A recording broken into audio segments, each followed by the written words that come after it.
Hi, I'm Lee Bender with Rutgers Emergency Services. Today we're going to go over the steps for performing CPR when you come across an unresponsive victim. First thing that you're going to do is you're going to identify that a patient is present and needs assistance. You're going to check the scene to make sure that it's safe for you to enter. We don't want you entering into a location that is not safe for you to be in yourself. We're going to approach our victim. We're going to check for response, check to see if they're breathing, and then call for the necessary help.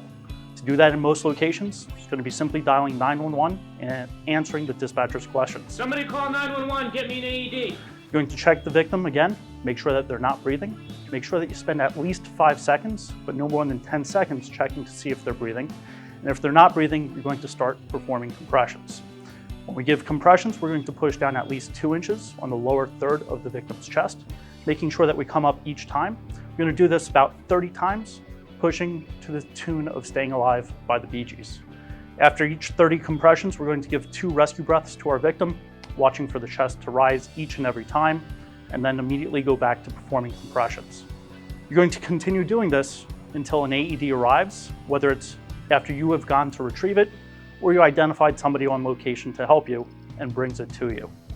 You're going to follow the prompts of the AED, starting with turning it on, applying the pads to the patient's chest, and then following the directions, giving a shock if ultimately necessary, before continuing with your compressions. So the Rutgers Emergency Services Training Bureau is a certified American Heart Association training center. We provide multiple levels of CPR training to members of the Rutgers community and beyond. If you're interested in registering for a class, you can check out more information on our website. The different levels are for that of a lay rescuer, someone in the community who's just interested in learning. We recommend the Family and Friends course to those folks. We also have the Heart Saver course, which is intended for folks who don't necessarily have a medical responsibility to act in an emergency, but may be called upon based on their position, whether they're a school teacher, a coach, or some other community member.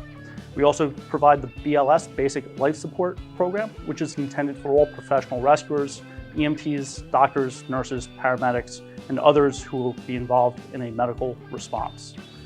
Again, if you have any questions, please visit our website or call us directly at 848-932-4800.